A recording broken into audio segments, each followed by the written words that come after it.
Todos nós estamos muito preocupados conosco, achamos que o mundo gira ao nosso redor, né? E a gente não consegue ver o ponto de vista do outro.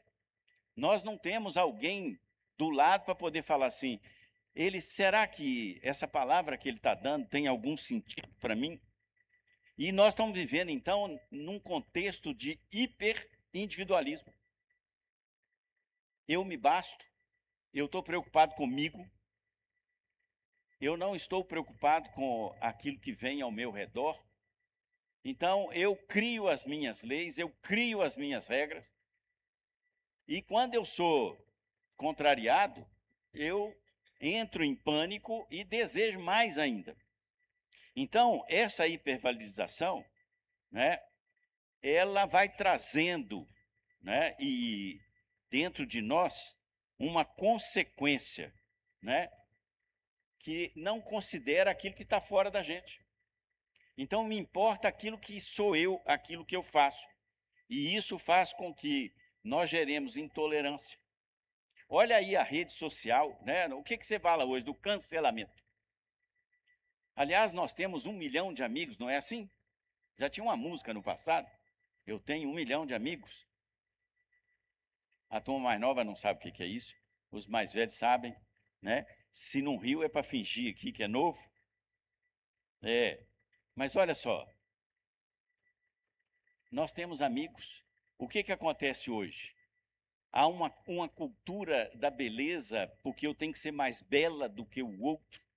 Então, é algo que você vai competir com alguém que se produziu, que é fake, e quando você não se vê ali, então você entra em crise, porque importa aqui você, não importa os outros. E aí nós vamos vivendo essa situação. Passa o próximo para mim, né? Porque isso aqui está rodando aqui, o da igreja, né? Então, olha só, em 2002, a Cristina Aguilera, ela gravou uma música que engrandecia o egocentrismo, e como que se ele fosse lindo em todos os sentidos. E a música vai dizendo que ela é bela, linda, mas que de vez em quando ela entrava no mundo dela, né? E aí ela Alô? Olha só o que diz. A música fala de conflitos básicos do ser humano, como dor emocional e autoestima. Mas o que é a solução que é oferecida para ela? É o engrandecimento do ego, que é apresentado como lindo em todos os sentidos. Isso é uma verdade, né? E que ninguém o trará para baixo. Eu estou num pedestal, tenho que ficar nesse pedestal. Não posso sair daí por qualquer razão. Então, esse engano e esse tipo de vida, na hora que eu vou para cima, né, que eu estou bem, que eu estou empoderada, nós vamos ver aqui uma entrevista da Madonna, em que ela versa sobre isso aqui um pouquinho, para a gente ter entendimento do que é isso, né? Então, eu vivo em conflito, porque eu vivo lutando com aquilo que eu creio que eu sou, e eu preciso me mostrar, porque eu quero ser o centro das atenções. Eu não sei se vocês já notaram, antigamente tinha umas revistas, né, que mostravam fotos dos socialites, né? Agora tem lá nos jornais online, você tem um ambiente onde faz isso. E eu passo ali para poder ver as pessoas querendo se mostrar, né, com situações as mais diversas do cotidiano, né? Então, quando é artista, assim, quanto mais nua, melhor, né? Quanto mais sensual, melhor. Os homens querendo mostrar seus bíceps, tríceps, né? Como se isso fosse algo que representasse alguma coisa. Mas, como nós vamos ver aqui mais a seguir, é um vazio. Passa o próximo para mim. Isso aqui não funciona. Então, eu queria pegar como referência, para nós meditarmos aqui, o seguinte. Paulo, em 1 Coríntios, nos versículos iniciais, no final do 3 e no início do 4, ele vai tratar desse assunto e me chamou a atenção essa palavra. Ele está dizendo, muito obrigado. Também está. Hoje nós estamos brigando aqui com a tecnologia. Eu tenho que ficar com ele aqui, assim.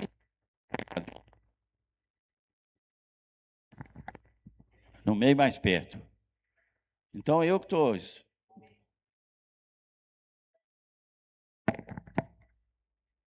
Tudo bem. Não sou eu. Não sou eu, é ele. Não posso apertar, tem que segurar.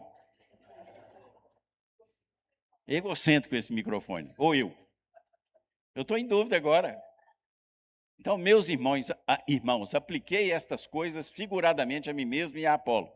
Aqui havia uma discussão. Eu sou de Cefas, eu sou de Apolo.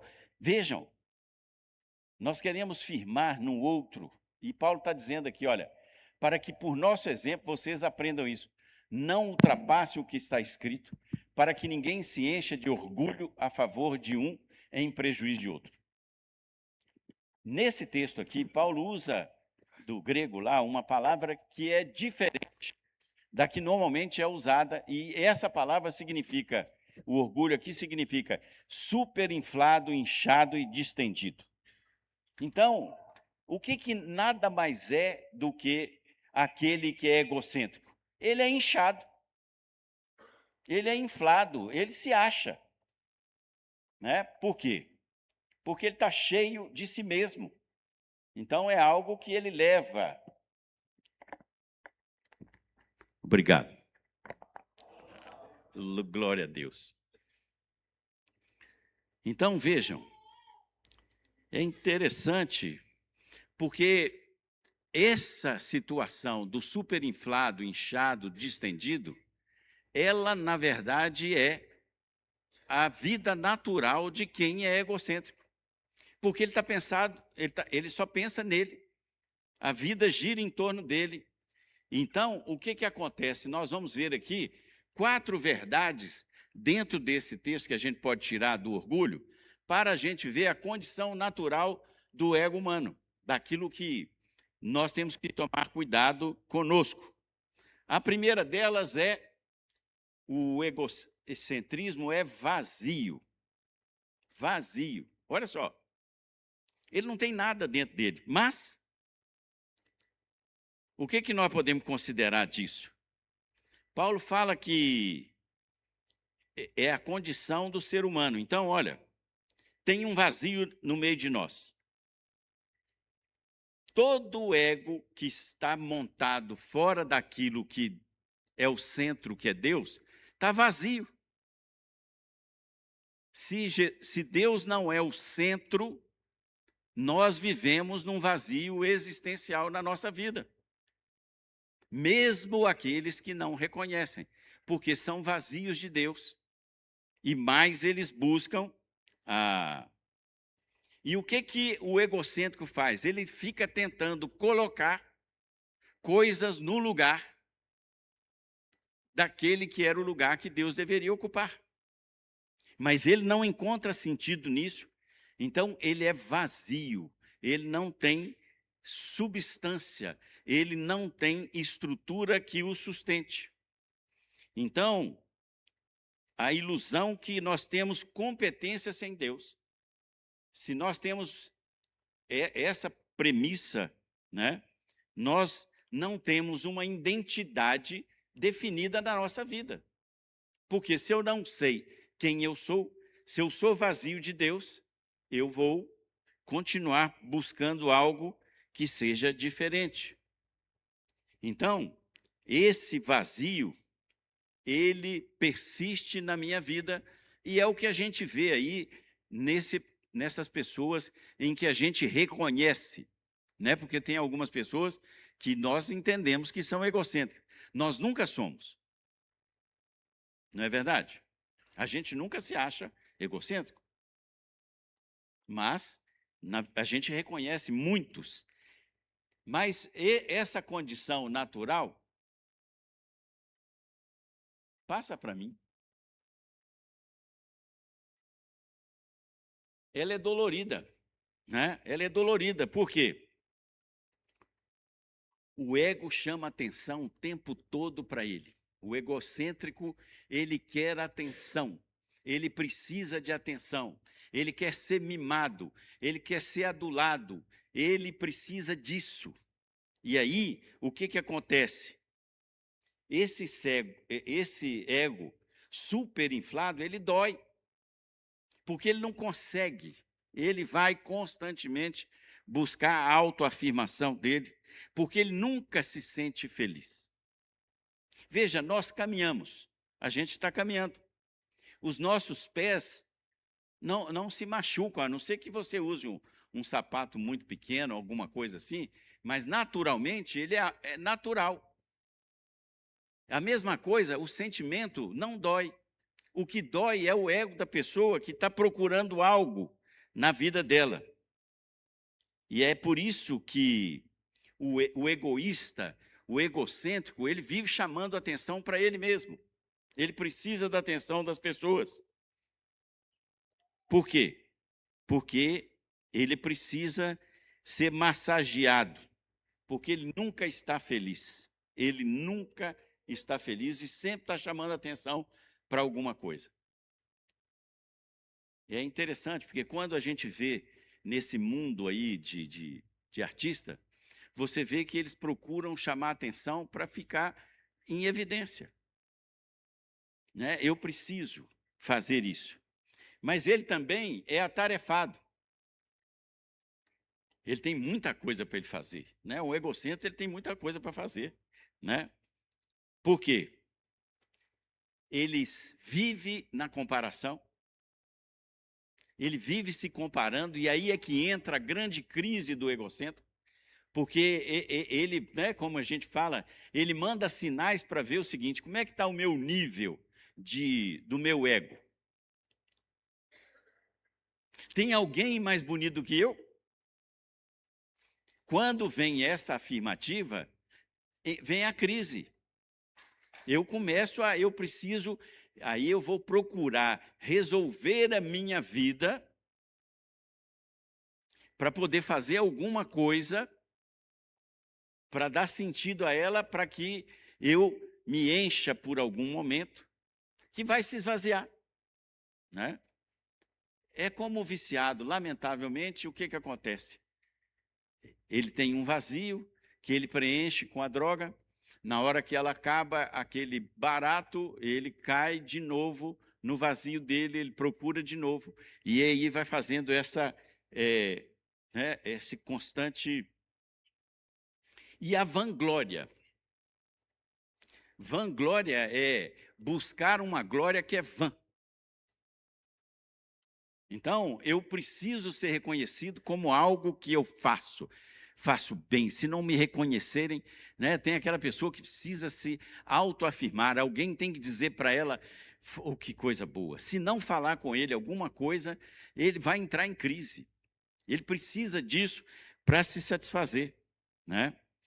Então, porque esse orgulho, que é o egocentrismo, né, porque as palavras são semelhantes, a soberba, eu estava vendo, né, é muito bom, eu recomendo a gente ler Provérbios. Provérbios, o que fala da soberba, né, que é uma das formas de egocentrismo, é interessante, né, um alerta para nós estarmos centrados naquilo que é. Por quê? Porque é uma competição, o egocêntrico não se satisfaz com nada. Então, ele quer sempre algo a mais, ele procura algo melhor e ele procura a sua satisfação pessoal, porque ele quer ter mais do que os outros. Eu preciso ter mais do que outros. Eu preciso ter mais likes do que os outros. Quando você vê, agora até programa esportivo, né, de vez em quando eu assisto uns lá, o pessoal fica assim, põe like aí para nós. O que é isso? Eu estou precisando de reconhecimento. Claro que dentro do programa. Agora imagina quem vive disso. E muitas vezes nós damos likes sem a gente, inclusive, entender o que está ali dentro, né? Porque a gente está tão viciado em pôr a carinha do coração vermelho, né? Tão lindo, né? Tim! A gente curte. E estamos curtindo o quê, muitas vezes? Mas o egocentrismo também é frágil. Imagina um balão, né? Um balão que está cheio, ele está pronto para ser explodido, né? Então, aquilo que está inflado, e aí é uma outra pesquisa, né, que foi feita, o seguinte: nós achamos que o egocêntrico é uma pessoa que tem uma autoestima muito forte, não é isso? Vocês acham? Concordam comigo? Tem que ter uma autoestima. Mas ela o baixa autoestima também, ele é egocêntrico.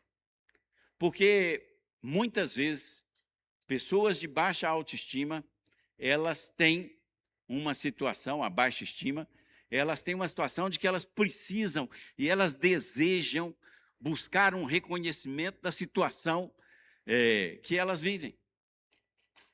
Então, eu vivo naquela situação e eu preciso de reconhecimento, eu sou um infeliz, eu sou um sofredor. Então, ele também acaba sendo um egocêntrico de modo invertido, né? Porque, na verdade, ele não pode tratar as coisas como deveria. E aí, eu quero mostrar para a gente finalizar, olha só, eu não sei se vocês repararam nessa faixa que o Yamal usou na Copa, vocês viram no jogo? Não. Eu vou ler para vocês. Ego Yamal. Ele foi para o campo com a palavra ego Yamal. E a justificativa que foi dada é que ele quer ser um protagonista no futebol. Então, ele quer trazer atenção a ele. Ele quer ser o centro do time dele. E como ele estava vindo de um machucado, né, ele não foi um virtuoso nessa Copa agora, outros ocuparam o espaço dele, mas ele entra em campo exaltando o ego dele. Vejam aonde nós chegamos nessa situação. E aí, olha só, a Madonna, vocês conhecem a Madonna, né? Tem gente que dá like para a Madonna aqui, deixa eu ver aqui. Não, né? Ah, ainda bem. Porque se tivesse, depois você ia conversar comigo. Né? Mas olha, eu quero ler para vocês uma entrevista que ela deu, um pedaço da entrevista, numa revista americana, e aí exemplifica o que a gente está falando. O que me impulsiona na vida é o medo de ser medíocre. Esse medo é o que sempre me impele. Então, veja, o medo impele o egocêntrico a ir à frente. Venço um dos seus ataques e descubro-me como um ser humano especial. Mas logo continuo me sentindo medíocre e desinteressante, a menos que faça outra coisa espetacular. Então, vejam, o vazio leva a ser atarefado, porque eu tenho que buscar algo mais importante do que eu fiz para ser reconhecido.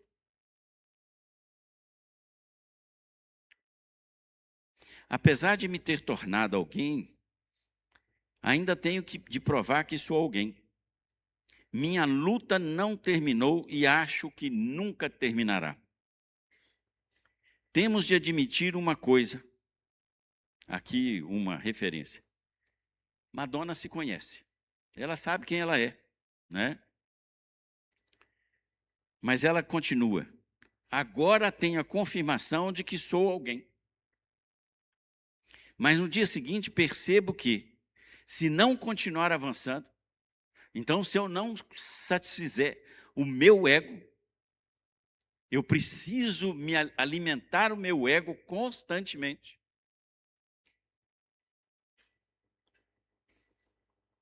Não sou ninguém. Imagine, se você não alimentar o monstrinho que há em você, você não é ninguém. Meu ego nunca fica satisfeito. Minha autoestima, meu amor próprio, minha necessidade de saber que sou mesmo alguém, nada disso é preenchido. Quando as pessoas falam bem de mim, as revistas e os jornais me elogiam, acham que cheguei lá. Mas no dia seguinte, tenho de procurar essa aprovação de novo em outras coisas. Por quê? Porque meu ego é insaciável. Vejam. Então eu procuro o reconhecimento constante daquilo que eu fiz. Então ele é vazio, atarefado, dolorido porque dá trabalho, mas é de uma fragilidade, por quê? Porque ele se esvai constantemente. E eu preciso retroalimentá-lo. É um buraco negro. Por mais que eu abasteça a despensa, ela está sempre vazia. E é interessante porque amanhã o pastor Léo vai tratar desse ego transformado, né? De onde nós devemos buscá-lo. Por quê? Porque ele fica sem sentido para nós.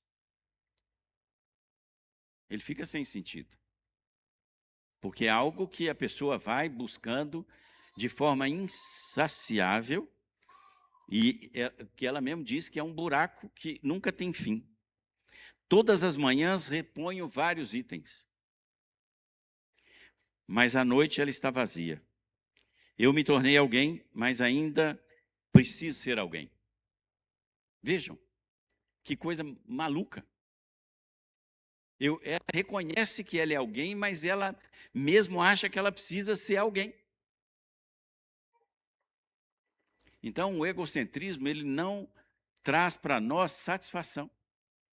Ele não traz contentamento. Porque é uma competição, eu quero, eu preciso ser melhor do que o outro. Tem alguém mais bonito que eu? Ninguém responde. E aí, por não responder, a gente vai continuando nessa toada. E é uma pessoa que se conhece, não é verdade? Vocês acham que ela não se conhece? Ela se conhece, mas ela continua buscando como o Yamal, como a outra cantora, como esse mundo vazio, sem Deus, que não consegue se achar porque nunca está feliz e nunca se sente realizado. E olha, queridos, sabe o que acontece? Nós somos bombardeados constantemente com esses valores que estão no mundo.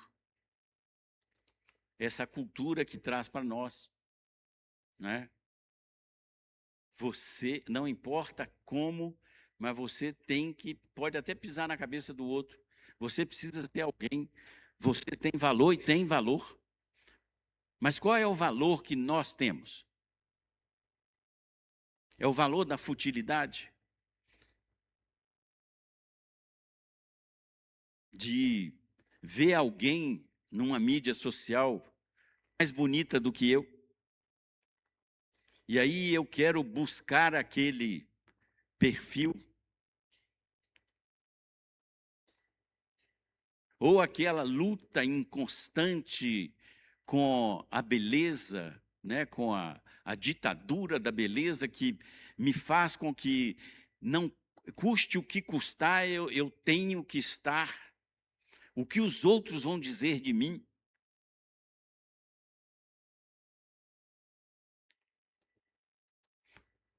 Nós moramos numa cidade, né, Juiz de Fora, E dirigindo escola, você vem com mensalidades em atraso. E você, né, faz as cobranças. E era um perfil, num determinado momento, de pessoas que atrasavam, né, a escola, mas elas tinham o carro do ano. Por quê? Porque elas tinham que mostrar que elas tinham o carro do ano. Nós moramos numa outra cidade, no interior de São Paulo. Vejam, é para a gente parar para pensar. 1984, no mês de julho de 1984, a GM lançou o Monza 84,5. Preste atenção. Um carro no meio do ano com pequenas variações no acabamento. Coisas pequenas. A agência da cidade ficou lotada de Monza 84,1. Por quê? Porque a sociedade precisava mostrar que tinha o 84,5. Qual a diferença? Motorização, a mesma. 4 rodas. Não tinha roda a mais. Gente, frisos foram colocados no carro. Os fazendeiros, os médicos da cidade, né? Na faculdade lá e na escola, eu via lá chegando. Esse é 84,5. Eu tinha um 83, era igualzinho. Só tinha uns frios. Gente, por quê? Porque eu preciso mostrar. É o vazio. É o vazio que existe e que exige de nós algo que é para mostrar para o outro. Mas aí, quando nós vamos para as regras, para leis que eu quero criar, para viver, que eu posso fazer, o que você não tem nada a ver com a minha vida.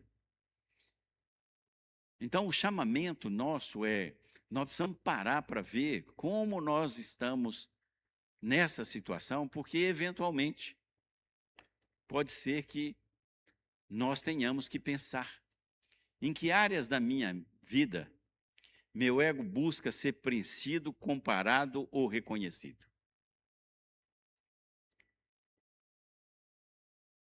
A gente ter um nível de satisfação, de entender que, né, tudo bem. Agora, essa coisa exacerbada que está o dia inteiro martelando na nossa cabeça, principalmente com as redes sociais.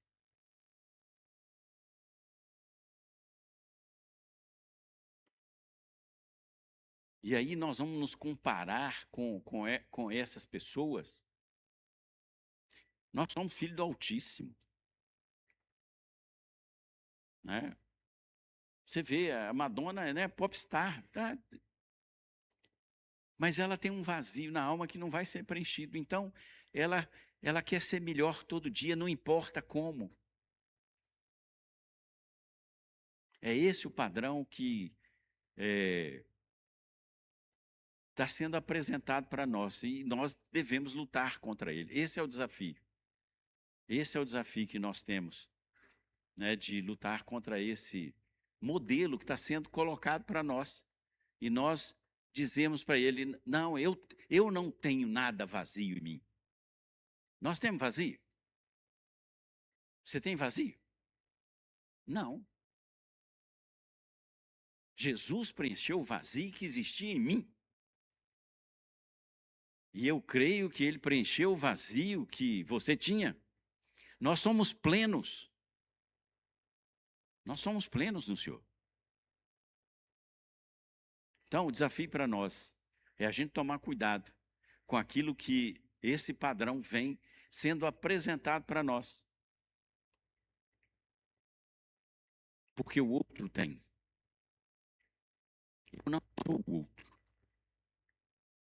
Eu sou alguém que foi feito de modo único pelo Senhor. Amém? Glória a Deus. Nós vamos ter um intervalo, 20 minutos. E aí, olha só, a juventude vai subir para o terraço, hein? Depois do intervalo, vamos ter um lanche agora.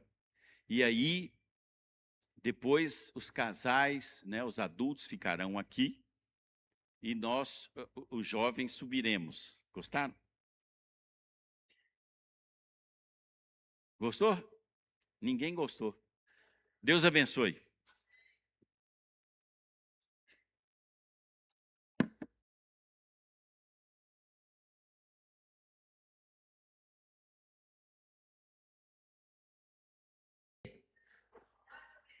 Ó, é ótimo, acorda.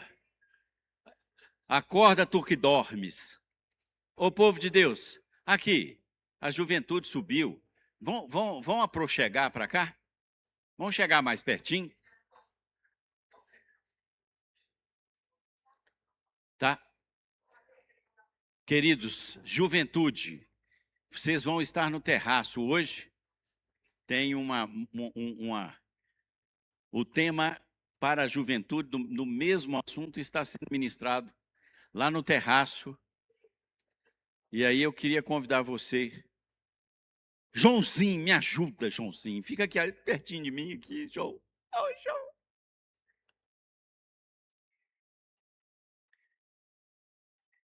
Muito bom, vamos dar início. Queridos, é uma alegria ter o pastor Roberto. Obrigado. Eu vou deixar de lado o Roberto, porque é Beto que a gente conhece. É verdade. Né? O Beto é pastor há vários anos na 8ª Presbiteriana e recebeu um desafio do pastor Jeremias de implantar em 2023 a 8ª Castelo. E ele estava me dando ali, contando as bênçãos que o senhor tem feito ali naquela região. E pouca gente que mora lá foi com ele. Né? Eu tenho um conceito que herói é lente de raciocínio, porque queria ir embora também, ninguém foi, mas Deus tem abençoado ele lá. Amém. E já tem uma comunidade muito feliz lá. Além Amém. disso, o Roberto é psicólogo, né? Casado, hein? Não, ele não é psicólogo, não? Hein? Psicanalista. Ah, psicanalista. E a Shirley que é psicóloga. Eu fiz confusão, está ali a Shirley, né, que foi professora da Laura, né? É uma bênção. Então, que o Senhor abençoe esse momento aqui e que nós recebamos a palavra do Senhor. Quero orar com o Roberto. Amém. Senhor, nós queremos abençoar o Roberto nesse tempo. Amém, Jesus. Que haja uma palavra vinda do teu trono, Senhor. Amém. Porque como o tema fala, não existem dois tronos. É verdade, Jesus. O trono é do Senhor. Glória a Deus. E nós queremos receber essa palavra. Amém, Senhor. E que ela se torne verdade nas nossas vidas. Senhor. Abençoa, Pai, o teu Amém. servo, com unção, com Amém, autoridade Jesus. e com a alegria que lhe é Amém. característica. Amém. Nós abençoamos, Roberto, em nome de Jesus. Amém. Amém. Amém. Obrigado, pastor. Obrigado. Boa noite, irmãos. Que a graça e a paz de Jesus esteja sobre sua vida. Amém. Eu quero agradecer primeiramente pelo convite, por ter me dado esse privilégio de pregar aqui hoje com vocês e compartilhar aquilo que vocês estabeleceram como projeto para vocês, nesse seminário que eu já salvei, inclusive, que eu achei muito interessante. E eu vou ler um texto que, a princípio, não se aplica a casais. Não se aplica nem a Satanás, ainda que a gente possa fazer uma interpretação que seja apropriada, mas se aplica a um rei da Babilônia. Por isso eu gostaria que você abrisse a Bíblia comigo e deixasse seu smartphone ligado em Isaías capítulo 14, versículo 12 a 15. Isaías capítulo 14, versículo de 12 a 15.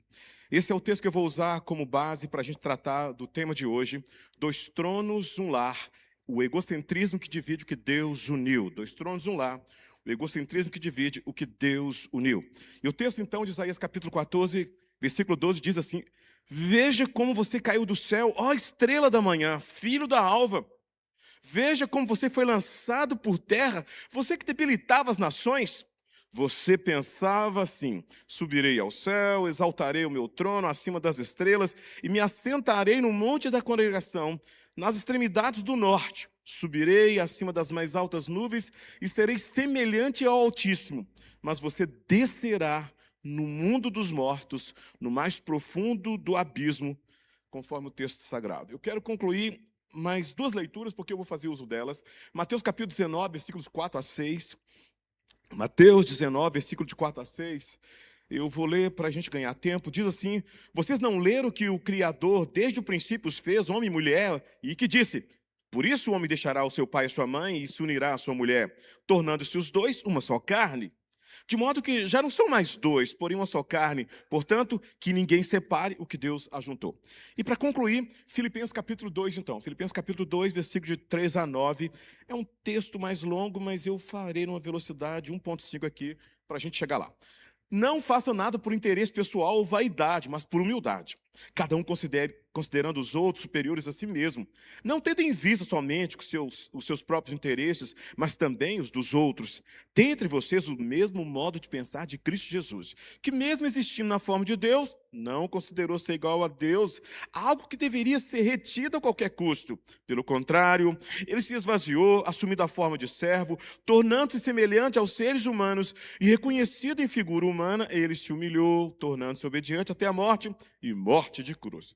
Por isso também Deus exaltou soberanamente, que ele deu um nome que está acima de todos os nomes. E o texto continua dizendo: para que o nome de Jesus se dobre todo o joelho dos céus, na terra e debaixo da terra, e toda língua declare que ele é o Senhor, para a glória de Deus Pai. Vamos orar. Senhor Jesus, muito obrigado pela palavra do Senhor lida, muito obrigado por esse seminário, muito obrigado pelas palestras até então ministradas. Eu clamo para que o Senhor leve cativo todo pensamento à obediência do Senhor. Eu clamo para que o Senhor crie interesse nos nossos corações agora. E eu oro para que teu Espírito tenha liberdade, me dê graça na comunicação dessa palavra e que ela alcance ao coração dos meus amados aqui nessa noite, no nome de Cristo Jesus. Amém. Então, mais uma vez, nota de interpretação. Isaías capítulo 14, 12 a 15, em seu sentido literário, ele é histórico e imediato. É um cântico satírico contra o rei da Babilônia e contra a soberba imperial. Pronto. Porém, a aplicação, então, se faz e pode se fazer, dado a marca desse texto, é o que eu vou extrair para a gente trabalhar esse tema, que tem um slide, eu gostaria que vocês projetassem, por favor. Um slide que eu quero usar nessa noite para a gente falar de 2 tronos. É isso aí. Olha só. A minha introdução começa dizendo sobre todo casamento começa com a palavra de unidade. Não resta dúvida. Ao longo desses 29 anos de pastor ordenado, 39 de oitava e 39 7 meses de casado. Graças a Deus, eu tenho visto isso. A gente tem começado, participado, e todo mundo começa com a palavra de unidade. E Deus olha para aquele homem, Deus olha para aquela mulher, e estabelece então uma aliança. Os dois tornarão uma só carne. Isso é o que nós pregamos, isso é o que nós declaramos, isso é que os votos muitas vezes até reforçam. Não se trata apenas de morar na mesma casa, não, é muito mais do que isso. Não se trata apenas de dividir grana, é muito mais do que isso. Dividir contas, assinar um documento, é muito mais do que isso. A uma só carne subentende então, descreve então uma vida compartilhada diante do altar, diante do rei, diante de Deus. Uma aliança na qual o marido e a mulher, a esposa, aprendem a caminhar num compromisso e não competindo, mas convergindo, como companheiros e não como adversários. É isso que a gente quer e a gente imagina. Entretanto, muitas vezes o que nós percebemos ao longo da cerimônia, da caminhada, logo após a cerimônia, ao término da cerimônia, as fotografias então são guardadas e começa então uma disputa silenciosa em muitos lares, infelizmente. Cada um chega ao casamento então trazendo a sua bagagem, a sua herança. Não uma bagagem financeira, nem uma herança financeira, mas sua cosmovisão, o seu jeito de ver a vida e aqueles modelos que eles têm dentro de si, que são os genitores. Meus pais estão dentro de mim e os pais de Chile estão dentro dela. Então a gente vai para o casamento com esses genitores. E esses modelos nem sempre são os mega, power plus, modelos bons. Às vezes são antimodelos, mas são modelos para nós. Então a gente chega para o casamento trazendo então nossos desejos, nossas expectativas, seus hábitos e muitas vezes sua história, que eu acabei de falar de herança. Aos poucos, aquilo que deveria então ser comunhão transforma-se em competição. nem sempre pública, nem sempre declarada, às vezes velada. Quem decide, quem cede, quem tem razão, quem trabalha mais, quem sofre mais, quem merece mais atenção, quem fica mais com os brothers pequenininhos, quem fica mais com tarefas domésticas, quem tem mais desejo sexual, não precisa nem falar. Então o problema não é simplesmente que os dois sejam diferentes. Aliás, tem que ser diferentes mesmo. Diferenças podem enriquecer a união e enriquecem mesmo. Olha, meu temperamento e olha o temperamento da Shirley. Ou seja, um problema surge quando cada diferença se torna uma reivindicação de superioridade. Então a gente começa dizendo, céu sou eu e você é inferno. Meu jeito é certo, o seu é errado. Aí a competição, ela toma um formato, infelizmente, negativo, extremamente negativo. Então é possível haver dois corpos na mesma casa, duas agendas, duas contas bancárias, duas versões dos fatos e, acima de tudo, dois tronos. É triste. O marido diz, a casa precisa funcionar do meu jeito. A esposa pensa, então, eu só serei respeitado se tudo acontecer conforme a minha vontade. Aliás, tem um livro chamado Amor e Respeito. E ele trata de um ciclo vicioso e doentio dentro do lar. Se ela me amar, se ela me respeitar, eu a amo. Se ele me amar, eu respeito. É uma loucura, né? Infelizmente. Ambos, então, desejam a bênção da unidade, mas resistem no caminho da renúncia, que torna a unidade possível. Sem renúncia, não tem unidade. Mas eu quero a qualquer preço, mas eu não quero abrir mão daquilo que eu acredito. Mas Isaías capítulo 14, então, irmãos, ele apresenta o raio-x do orgulho. O profeta, então, descreve um governante que não aceita, infelizmente, o lugar que ele recebeu. Ele quer um outro lugar. Ele quer uma outra posição. Ele quer algo que não é dele, e ele insiste. Ele deseja subir, ele deseja exaltar o próprio trono e tornar-se semelhante ao Altíssimo. O texto não está falando diretamente sobre casamento, já falei para vocês aqui, mas mostra o movimento interior do coração humano, que pretende, infelizmente, ocupar o centro. O texto descreve isso com muita clareza.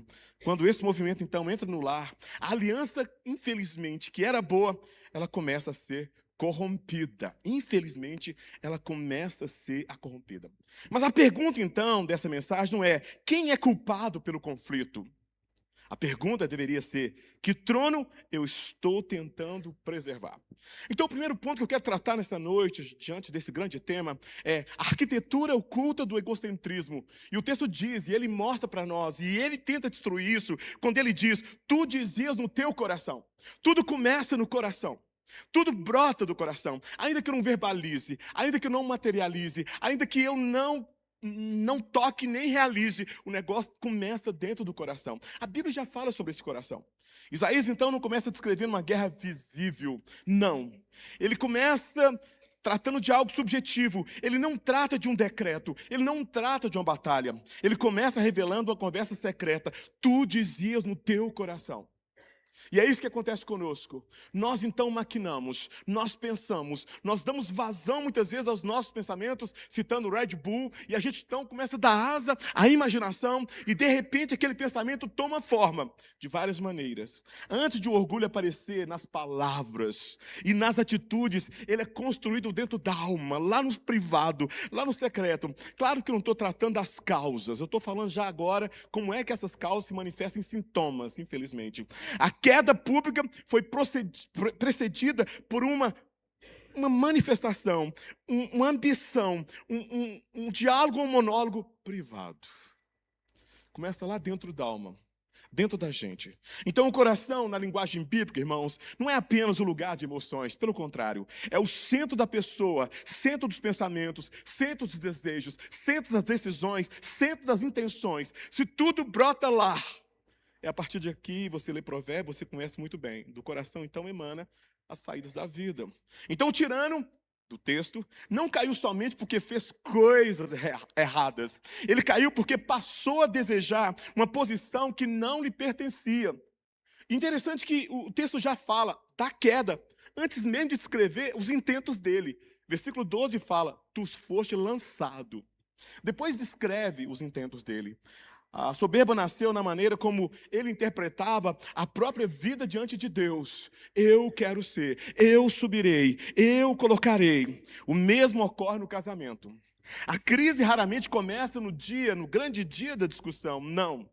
Ela tem seus spoilers anteriores, que foram construídos, escritos e talvez impregnados e guardados, armazenados, infelizmente. Normalmente, ela é preparada em pequenas conversas interiores que ninguém ouve. Por exemplo, eu sempre faço tudo nessa casa. Meu cônjuge não reconhece o meu esforço. Desta vez, não vou pedir perdão, não. Quer saber? Deixa eu torar. Se eu ceder, eu vou parecer fraco. Afinal de contas, eu sou o homem nessa casa. Eu mereço ser tratado de maneira diferente. A minha vida consiste em trabalho, igreja e olha só. Enquanto ele não mudar, eu não tenho nenhuma responsabilidade. Monólogos, arquitetura. Algumas dessas decepções podem conter dores reais, é verdade. E eu não estou negando, e não é o momento de eu tratar disso. É o momento de eu tratar do egocentrismo. Há cansaço verdadeiro, sim. Há negligências verdadeiras, sim. Há palavras duras e ríspidas que ferem, sim, em muitos momentos. A Bíblia não manda fingir que o sofrimento não existe, pelo contrário. Aliás, diante de um problema nós temos 3 opções: fingir, fugir ou encarar. Fingir, fugir, posterga a dor e o sofrimento. Quando eu encaro, eu tenho uma decepção imediata, talvez um confronto, uma dor, mas é o que pode resolver. Então a Bíblia não manda você fingir. Mas um lugar que a Bíblia trata e manda a gente fazer é dar vazão a essa dor falando. Mas uma dor legítima pode ser transformada em um trono ilegítimo quando passamos a usá-la para justificar a vingança, para controlar ou para a indiferença. Davi, certa vez, ele estava com fome, mandou uns soldados até Nabal, o cara doido, bad boy. E aí Nabal, mais doido ainda, destratou Davi, destratou todo mundo. E Davi, então, ficou sabendo, ele guardou, deixou 200 cuidando da bagagem. E ele falou assim, agora eu vou com 400 vingar. Ou seja, ele sofreu uma injustiça e ele iria cometer um crime. Às vezes nós estamos fazendo o mesmo, fomos destratados, fomos feridos, fomos machucados. E a gente quer revidar numa medida desmedida, desproporcional. E você já sabe onde vai acabar. Rússia, Irã, divórcios e tantas outras coisas mais. Então o coração diz, porque fui ferido, agora tenho licença para ferir. Não me deu comida, não deu comida para meus homens, agora eu vou exterminar com tudo. Eu comecei a analisar a Abigail, estou escrevendo inclusive sobre ela, e eu achei que entendi que a Abigail é a mulher mais inteligente da Bíblia, porque ela interpõe entre a vingança de Davi e ela fala, você é ungido do Senhor, não fica bem se ter no seu currículo um assassinato. E Davi, graças a Deus, muda de intento e ele foi poupado de fazer justiça com as próprias mãos. E é o que às vezes nós estamos fazendo. É assim que os tronos são erguidos. Primeiro, a pessoa passa a interpretar todas as ações do outro da maneira desfavorável. É contra mim. Tudo é contra mim. Depois começa, infelizmente, a colecionar provas contra o cônjuge. Em seguida, transforma o relacionamento num tribunal permanente de acusação ou de cobrança. Ou seja, cada conversa tira um julgamento, cada falha uma acusação, cada pedido uma ameaça à própria autoridade e o negócio não tem fim. Quem vai intervir? Meus irmãos, examine o diálogo secreto do seu coração. Examine o monólogo que você tem feito. Antes de dizer o que seu cônjuge precisa mudar diante de Deus, pergunte para si e para Deus, o que tem repetido no meu coração? O que tem armazenado no meu coração? O que tem me impedido de avançar? Tem alimentado ressentimentos? Tem atribuído intenções sem conversar com honestidade? Tem usado o silêncio como punição? Tenho mantido uma lista de dívidas emocionais para apresentar no próximo conflito? O arrependimento começa quando paramos de editar e a realidade parecer inocente. É verdade. Não precisamos negar as falhas do outro, jamais. Isso não vai construir, não vai melhorar, não vai fortalecer.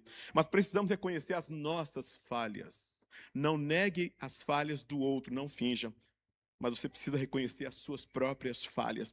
A palavra, então, de Deus não é apenas uma lente para examinar o seu cônjuge, uma lupa, uma big lupa. Não. A palavra de Deus é um espelho diante do qual cada um se coloca e ela reflete quem nós somos. Meus irmãos, o casal, então, que deseja restauração, ele precisa aprender a conversar não apenas sobre fatos, não, mas também sobre os desejos escondidos por trás dos fatos. Ou seja, o que é que você quis dizer quando você disse isso? E às vezes nós não dizemos o que nós queremos e soltamos palavras que o outro interpreta como achar conveniente. Em vez de dizer, você nunca me ajuda, você pode dizer, olha, estou cansada, cansado, tenho sentido sozinha, sozinho, preciso que você me apoie nessa missão aqui no nome de Cristo Jesus. Meus irmãos, eu vejo que eu vou ter que avançar um pouco, meu tempo está esvaindo, então vamos para o segundo tempo aqui, mesmo não terminando o primeiro. O segundo ponto que eu quero tratar nesse texto, então, é o monólogo dos 5 eus. É muito interessante. Subirei, exaltarei, assentarei. Versículo 13 a 14. Nos versículos, então, 13 e 14, a poesia de Isaías registra uma sucessão de declarações na primeira pessoa. Eu subirei aos céus, eu exaltarei meu trono, eu me assentarei, eu subirei acima das alturas, eu serei semelhante ao Altíssimo. Que monólogo! O orgulho, então, se expressa por meio de uma linguagem saturada de eu. O soberbo não consegue enxergar adequadamente nem Deus acima dele, nem o igual ao lado dele. Eu. O importante sou eu.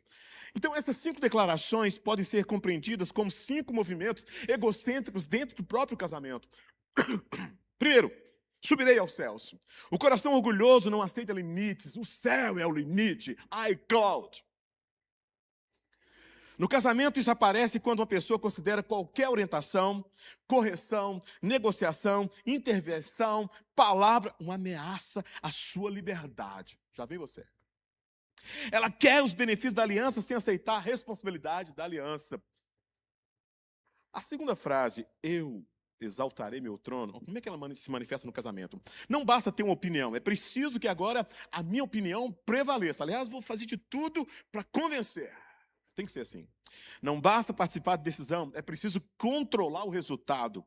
O cônjuge, então, já não conversa para discernir o melhor caminho, mas para conseguir que o outro concorde, ceda. O que você acha? A terceira frase, me assentarei. O trono é um lugar de centralidade. A pergunta deixa de ser o que é melhor para nós, nossos filhos, nossa casa, e passa a ser como essa decisão afeta a minha comodidade. O que eu vou ter que perder? O dinheiro, o tempo, a carreira, os familiares, os filhos e até a vida espiritual são avaliados a partir de uma pergunta: o que eu ganho com isso? Participar desse seminário sábado à noite? A quarta pergunta, a quarta afirmação, subirei acima das nuvens. Olha só, agora acima de lá. Ou seja, o orgulho deseja uma posição acima de qualquer contestação. Em uma discussão, isso aparece na necessidade de ter sempre a última palavra. Eu sou o homem dessa casa. Infelizmente, a gente escuta isso. É verdade? Você tem que se submeter. A pessoa não suporta admitir desconhecimento, infelizmente. Reconhecer exagero ou pedir perdão sem acrescentar uma justificativa. Mas, se não fosse isso, eu só fiz porque você fez. A quinta afirmação, serei semelhante ao Altíssimo, olha como que ela se manifesta no casamento. Este é o ápice, serei semelhante ao Altíssimo. A palavra déspota, ela é usada pejorativamente, né? Mas ela se refere a Deus, é o Todo-Poderoso. Aqui ele fala, eu vou ser semelhante ao Altíssimo. Literalmente, eu vou ser um déspota, não no sentido pejorativo. Este é o ápice. A criatura tenta ocupar o lugar do Criador. No lar, isso acontece quando alguém se comporta como autoridade absoluta. Acabou. Não tem discussão. Cala a boca. Vai para o quarto. Encerramos aqui. Sangue de Jesus. Exigindo, então, que o outro se submeta aos seus desejos, caprichos, ao seu humor, às suas regras, ao seu jeito de ser, meio bipolarizado. Nenhum marido e nenhuma esposa receberam de Deus o direito de ser infelizmente, tratados como uma divindade doméstica. Ninguém. Meus irmãos, quando eu olho para esse monólogo, eu tenho que contrastá-lo com o diálogo da aliança. A linguagem do orgulho é eu, meu, minha vontade. A linguagem da aliança pergunta: como podemos? O que servirá à nossa família? Como posso amar você nesse momento? Como posso melhorar? Como podemos honrar Cristo juntos? Essa é a linguagem da aliança. Isso não significa que o indivíduo desapareça do casamento, não. Ah, me anulei. Não é isso. Aliás, você não pode se anular. Se você se anula, esse casamento não vai funcionar. Tá joia? Não é isso. É você saber qual é o seu lugar e o outro reconhecer quem é você e você reconhecer quem é ele nessa relação. Então, cada cônjuge continua tendo dons, sua singularidade, suas virtudes, seus limites, suas responsabilidades e as suas necessidades. Cada um, porque nós somos seres singulares. A unidade bíblica não é apagamento da personalidade, não. Imagina só, eu com esse meu jeito, e Chile com o jeito dela, e eu anulasse a Sheila, o Chile tentasse me anular, sangue de Jesus, não estaríamos aqui. Cada um tem a sua singularidade, cada um tem a sua personalidade. É a submissão dos interesses pessoais ao amor e à verdade. Assim deveria ser. Quando dois eus, entenda bem essa frase, quando dois eus se recusam a morrer, o nós não consegue respirar. O lá torna-se uma soma de reivindicações e não uma comunhão de serviço. Cada pessoa passa a medir o casamento pelo quanto recebe, qual o benefício, e não pelo quanto pode oferecer. É isso que acontece. Meus irmãos, a solução não é descobrir qual dos dois deve tornar-se o monarca principal. Você é o rei dessa casa, não. A solução é reconhecer que nenhum dos dois é o rei, porque nós temos um rei legítimo. O único trono legítimo, então, pertence a Jesus. Amém, irmãos? Mateus, então, 19, que eu li, diz assim: assim já não são mais dois, mas uma só carne. Portanto, o que Deus ajuntou, não separe o homem. O casamento não é uma invenção particular do casal, não é algo humano, é algo divino. É uma realidade estabelecida por Deus. Por isso, o centro da relação não pode ser a preferência de um dos cônjuges, de jeito e maneira, mas o senhorio daquele que instituiu essa instituição. A preferência tem que ser de Jesus. Então aqui nós podemos aprender, a fazer uma distinção muito importante. Dizer que Cristo é o cabeça da gente, ou o cabeça do lar, jamais pode ser usado como licença de autoritarismo, de violência, de manipulação, de silenciamento. Não podemos. Infelizmente, isso acontece. O senhorio de Cristo não autoriza o marido a tratar a esposa como subordinada. Eu sou o varão e a você é a varoa e tem que submeter. Não. Você não pode tratar a sua mulher como uma pessoa sem voz. Também não autoriza a esposa a controlar o marido por meio de desprezo, chantagem ou humilhação, ainda que seu marido seja duas marchas, ponto morto e ré. Então, quem está debaixo do governo de Cristo não domina o outro, mas serve. Quem está debaixo do governo de Cristo não domina, mas serve. Irmãos, eu li, vou repetir. Filipenses, então, capítulo 2, versículos 5 a 8, ele apresenta, então, o padrão da mente cristã. Paulo, então, não manda os crentes simplesmente a se esforçarem para serem menos egoístas. Não. Ele aponta para Cristo, aquele que, tendo mais do que posição, não se agarrou às suas prerrogativas, mas humilhou-se e assumiu a forma de servo e foi obediente até a morte e morte de cruz. O Evangelho não diz que casamento será restaurado quando um cônjuge finalmente conseguir controlar o outro. Não, pelo contrário.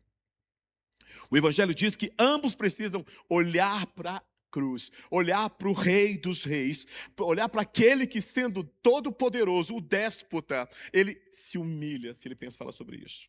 Jesus, então, não abriu mão da verdade, abriu mão da autopromoção. E é isso que eu e você precisamos fazer, se a gente quer realmente continuar casado. Não abandonou a santidade, abandonou o privilégio de ser servido. Não foi fraco, foi obediente. Na cruz, vemos a maior autoridade expressa na forma mais profunda de amor sacrificial. Diz o texto sagrado: nada façais por partidarismo ou vanglória, mas por humildade, considerando cada um o outro superiores a si mesmo. Não tenha cada um em vista somente o que é seu, senão também cada qual o que é do outro. Tende em vós o mesmo sentimento que houve também em Cristo Jesus. Filipenses capítulo 2, 3 a 5. Essa passagem, então, não ensina que o cônjuge deve aceitar o abuso do outro. Nunca. Ou abrir mão da sua dignidade. Nunca. Não. Não.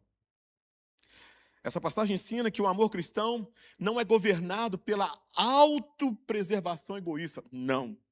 Em situações de violência, coerção, o risco, a busca de proteção tem que ser prioridade, muito mais do que essa pseudo-sensação de que vamos ficar casados. Talvez ajuda pastoral responsável, apoio profissional, se necessário, e às vezes 181 ou 190. Especialmente se houver violência, porque a violência, ela vai escalonando assim, olha, vai escalonando. Humildade bíblica nunca significa chamar o mal de bem. Você não pode fechar os olhos. Isso é na época da minha mãe, assembleiana, que meu pai era alcoólatra. Hoje, cabe não. Bom, como Cristo então ocupa o centro da rotina, da sua vida? Cristo ocupa o centro quando a oração deixa de ser uma arma para corrigir o outro e se torna um lugar de arrependimento pessoal.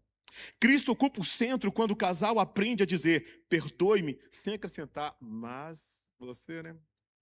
Cristo ocupa o centro quando decisões importantes são tomadas em verdade, escuta e busca sincera do bem comum da família. Cristo ocupa o centro quando o marido serve sem exigir aplausos, ou quando a esposa serve sem transformar o serviço em moeda de cobrança, especialmente na noite de namoro. Cristo ocupa o centro quando ambos respeitam limites, repartem responsabilidades, honram o compromisso e protegem a intimidade e a aliança. Cristo ocupa o centro quando o casal não pergunta apenas o que é permitido entre nós, mas o que expressa amor, santidade e edificação entre nós. Bom, o texto de Isaías já começa com o fim.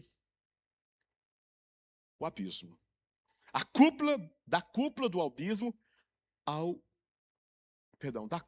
abismo. Ou seja, o contudo de Deus. Deus parece cômico.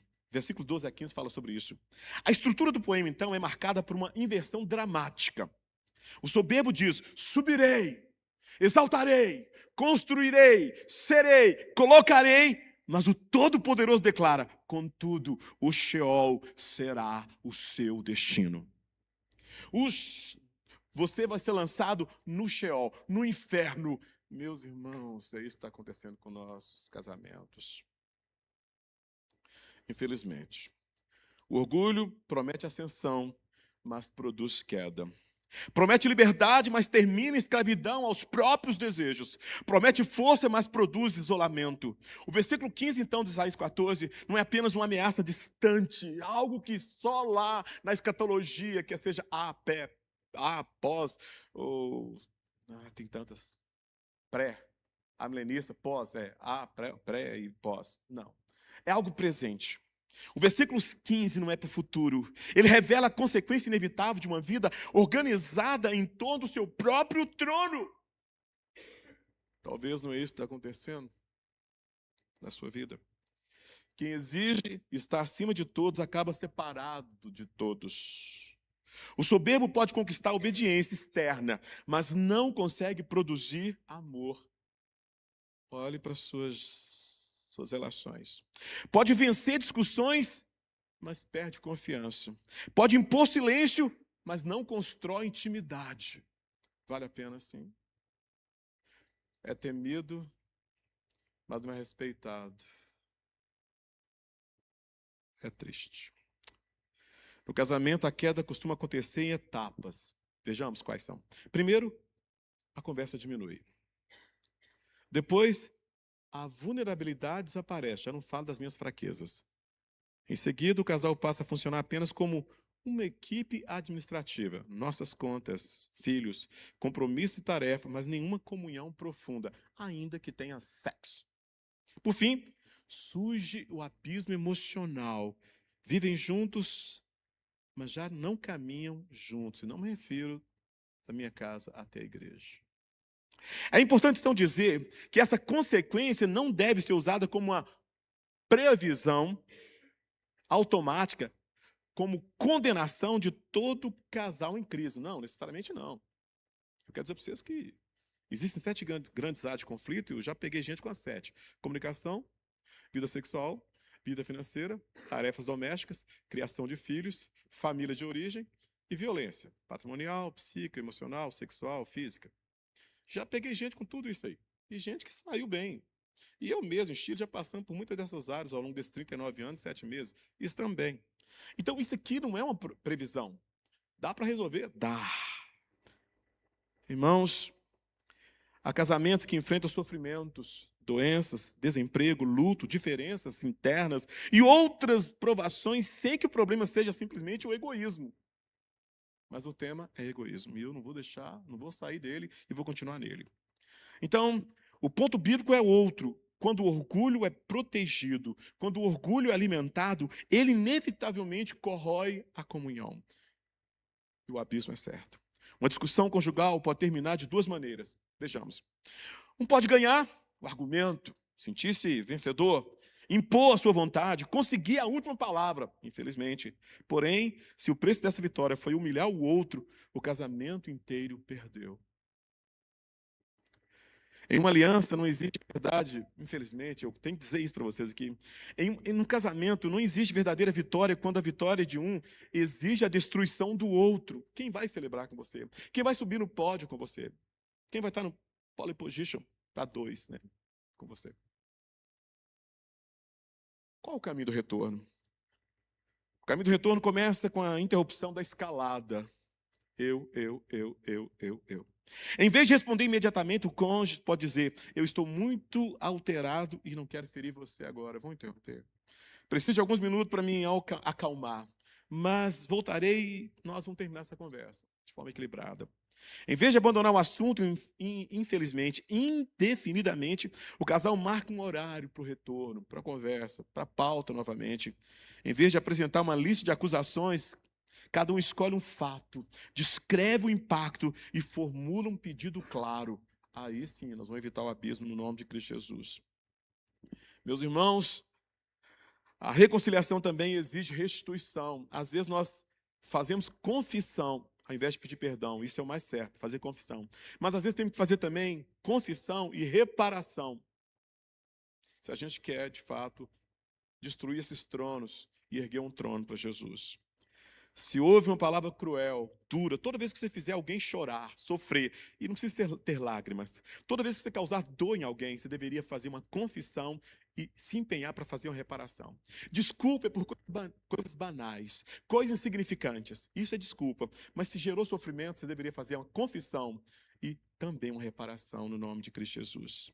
Toda vez que houver uma palavra dura, cruel, não basta dizer desculpe.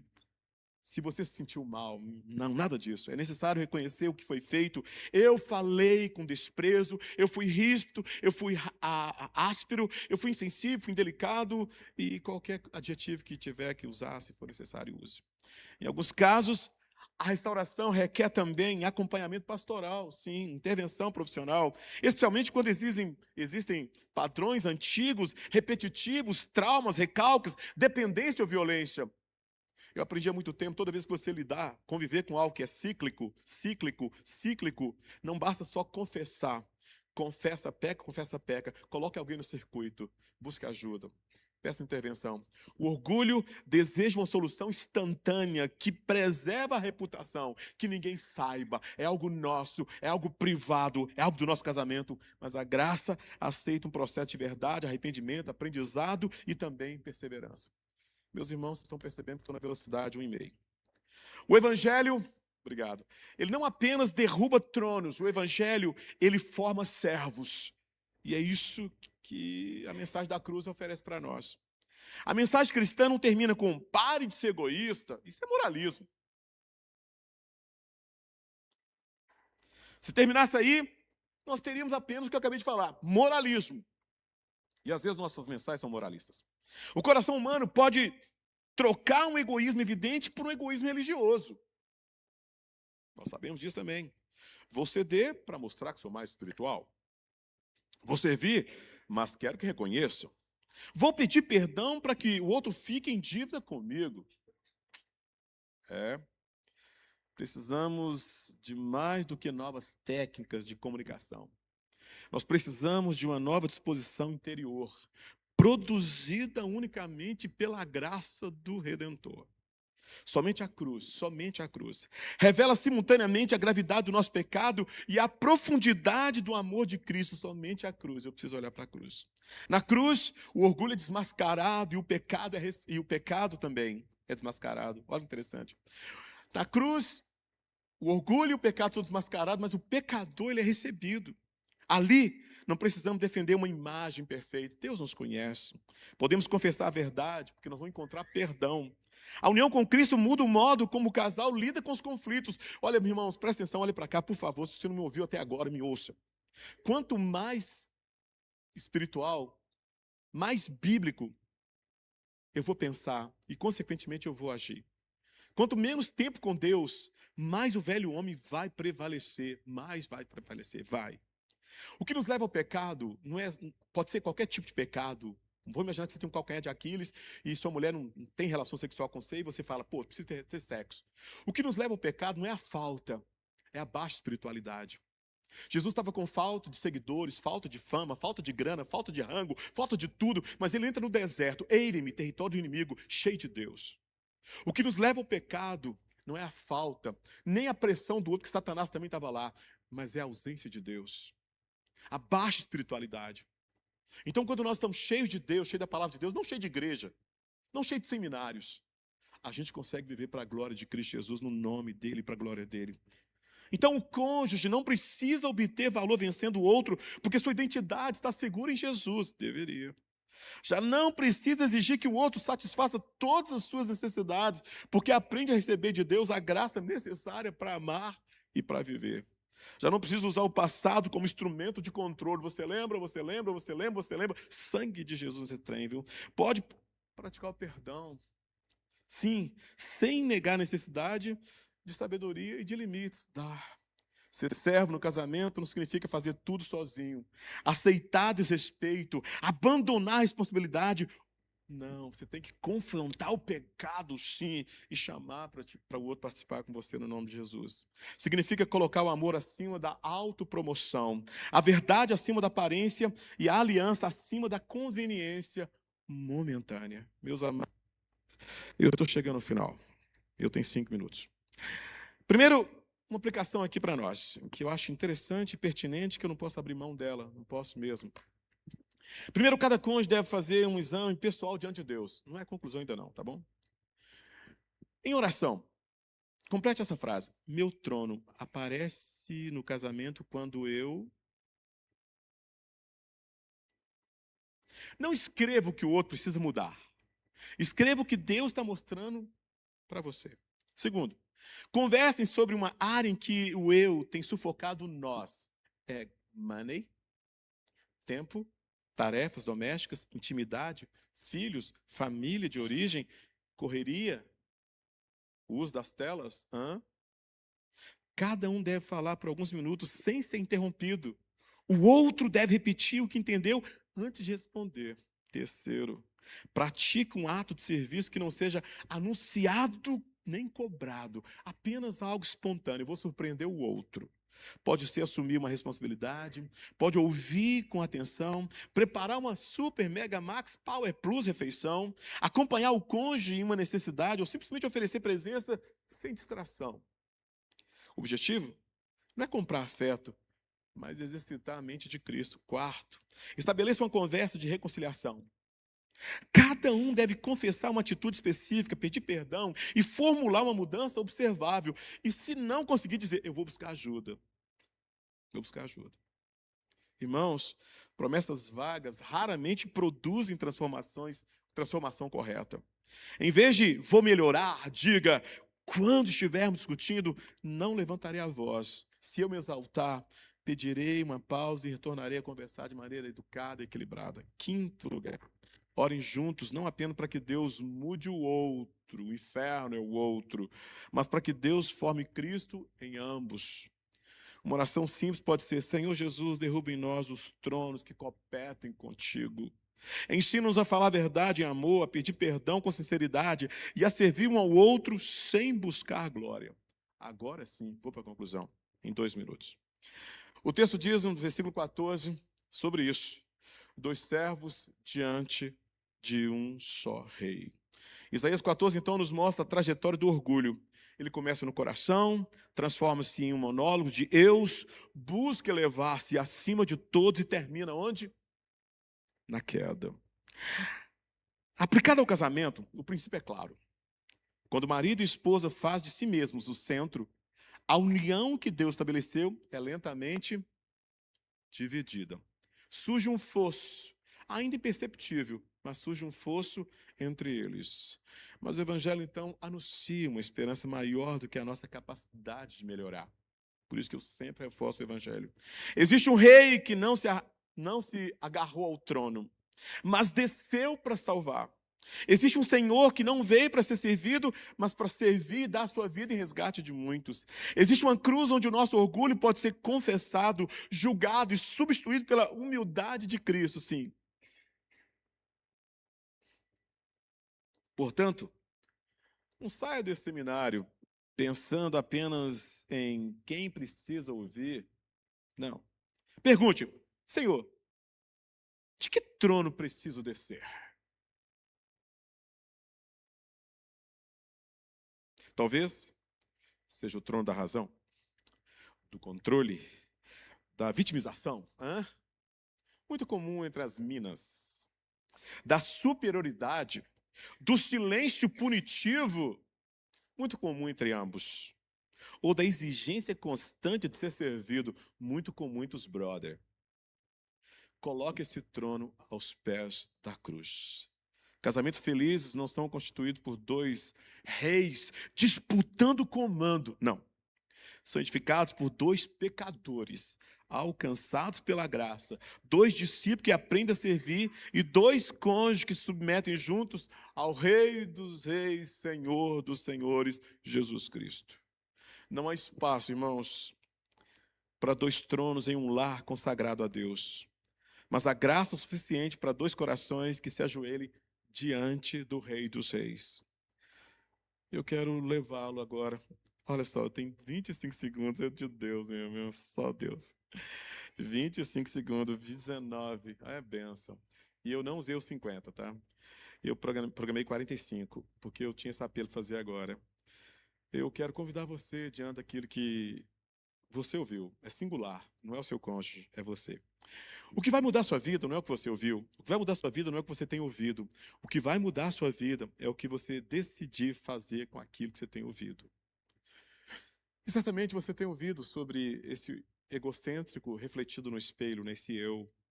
E agora nós falamos sobre esses 2 tronos. E eu mostrei para vocês a origem e a causa, né, que você já sabe. Mas o que você vai fazer com isso? Eu quero convidar você, se você quiser, fechar os olhos. E como eu sugeri aqui algumas reflexões, você talvez na sua subjetividade fazer agora a sua e colocar diante de Deus. Amém? Por favor.